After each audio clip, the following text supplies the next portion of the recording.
Welcome to Arun Speaks. Today we are going to discuss an important topic, which is basically developing skills and applying them to be more visible. Do like the video and subscribe to the channel because we definitely need your support here. जैसे मैंने आपको last time बताया था कि हम इस channel को bilingual रखेंगे, तो यही हमारी कोशिश रहेगी कि बहुत इंग्लिश और हिंदी का प्रयोग किया जाए।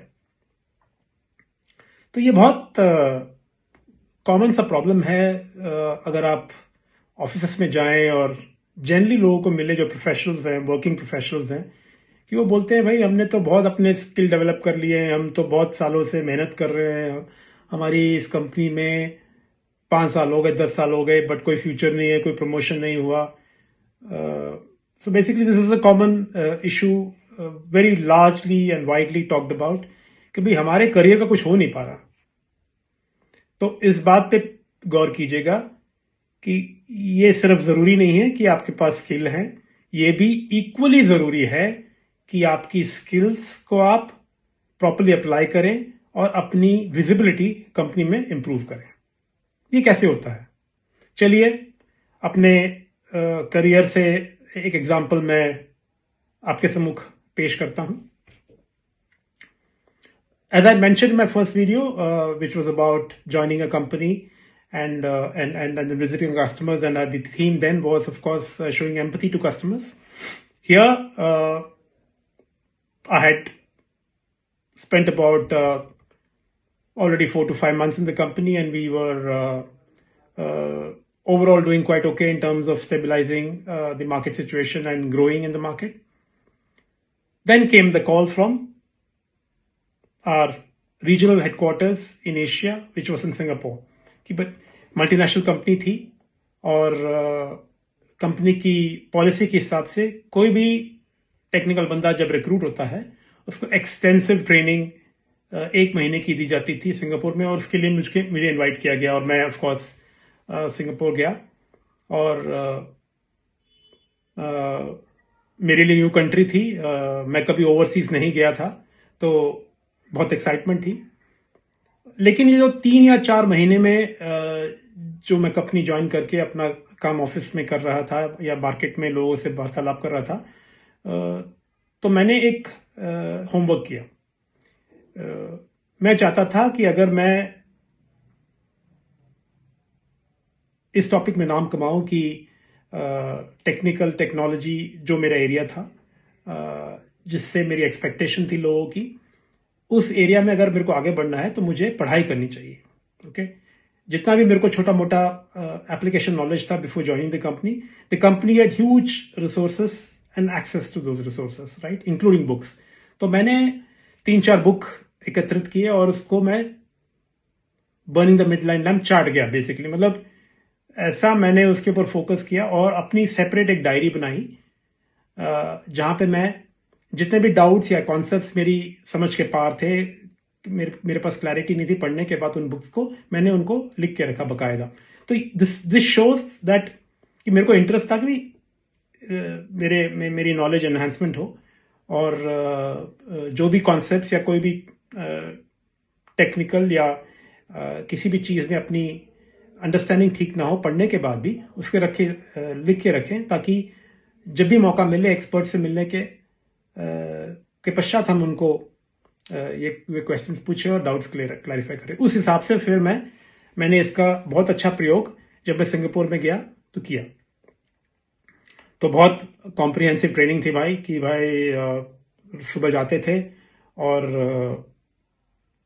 9, साढ़े 9 से ट्रेनिंग चालू हो जाती थी, और मेरे साथ मेरे बैच में 6-7 लोग थे जो एशिया के विभिन्न कंट्री से आए थे। कुछ लोग चाइना के थे, कुछ लोग ताइवान से थे, और कुछ लोग आसियान कंट्री से, थाईलैंड और इंडोनेशिया जैसी कंट्री से भी आए हुए थे। It's a small group of new people who had joined the company going through a proper technical induction.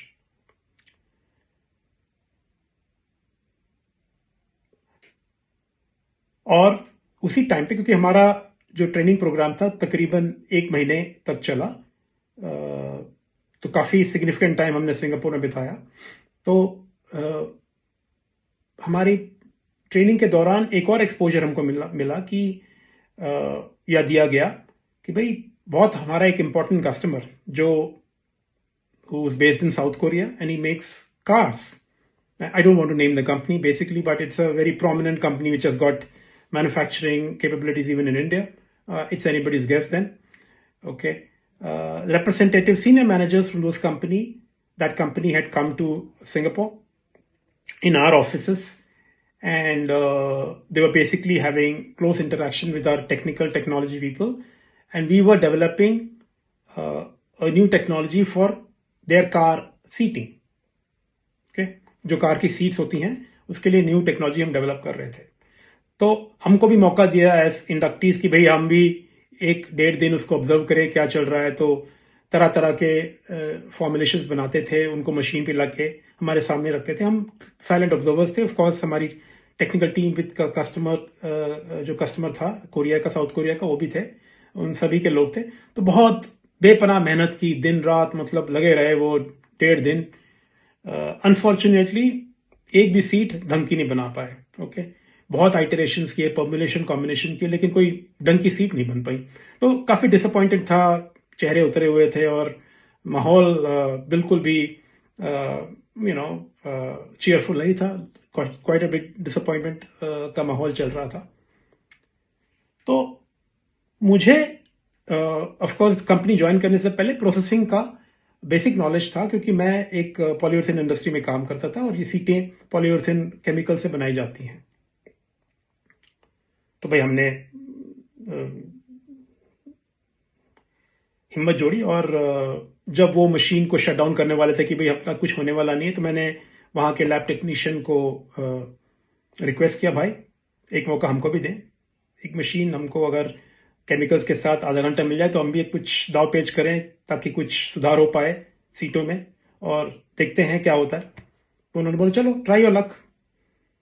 तो जितना मेरा नॉलेज जो मैंने एक्वायर किया था प्रैक्टिकल और बुक रीडिंग से या लोगों से इंटरेक्शन से, मुझे ये चीज का ज्ञान था कि भाई फॉर्मुलेशन एक तरफ पे, रोबस्टनेस ऑफ फॉर्मुलेशन एक तरफ पे, जब तक आपका मोल्ड और प्रोसेसिंग कंडीशंस टाइट ना हो, वेल कंट्रोल ना हो, तो शायद प्रोडक्ट क्वालिटी में उसका रिफ्लेक्शन आता है. तो मैंने उस कॉन्सेप्ट को लगाया. और एक सिंपल सी चीज होती है कि भैया, क्योंकि ये लिक्विड केमिकल्स हैं जो पॉलीमराइज होके एक्सपैंड होके उस मोल्ड को भरते हैं, और मोल्ड सीट की फॉर्म का होता है. तो अगर उसमें कोई भी प्रेशर रिलीजेस हो, कोई लीकेजेस हो जो आंखों से दिखती नहीं है लेकिन गैस लीकेज हो, तो वो इंटरनल प्रेशर ड्रॉप होता है और सीट को कोलैप्स हो जाती है. तो वही कोलैप्सेस दिख रहे थे और 1.5 दिन से वही चल रहा था. तो हमने अपना प्रोसेसिंग का जुगाड़ू दिमाग लगाया और मैंने जितने मेरे हिसाब से लीकेजेस थे उसको सब सील किए और मशीन से एक शॉट लिया. वाह क्या पीस निकला! पहला पीस, दूसरा पीस, तीसरा पीस, चौथा पीस, पांचवा पीस, एकदम सुपर्ब क्वालिटी का, ब्लेमिशलेस निकला. तो फिर मैंने मशीन रोकी और उस बंदे को बुलाया जो भागा भागा आया of course, and then he looked at it and he was very very surprised and he run back and call the whole group कि भाई एक बंदा है जो ट्रेनी है, उसने 5 सीटें बनाई हैं एकदम चकाचक और एकदम टॉप क्वालिटी की हैं, और ये तो बहुत अच्छा लग रहा है. The head of the technical center invited me for breakfast. I had breakfast with him, and he thanked me for my intervention. And of course, it was a big face-saving exercise for the company because some very important guests from South Korea were there, and in front of the customer, I think my intervention really led to infusing success into the project, which was well received by everybody. And of course, my visibility increased, and everybody was talking about me. So, moral of the story is कि भाई जरूरी नहीं है कि आप जानकार हैं, आपके पास नॉलेज है और एक कोने में बैठे रहे हैं और वातावरण या एनवायरनमेंट में मौका आए, अपॉर्चुनिटी आए और आप उसको डेमोन्स्ट्रेट ना कर पाए. So you should be watchful, and what ever knowledge you have acquired over time, keep acquiring it. Always pursue knowledge, but just merely pursuing knowledge is not good enough. You got to demonstrate time and again the application of that knowledge, which is the benefit of the company or whichever organization you work for. I do hope that you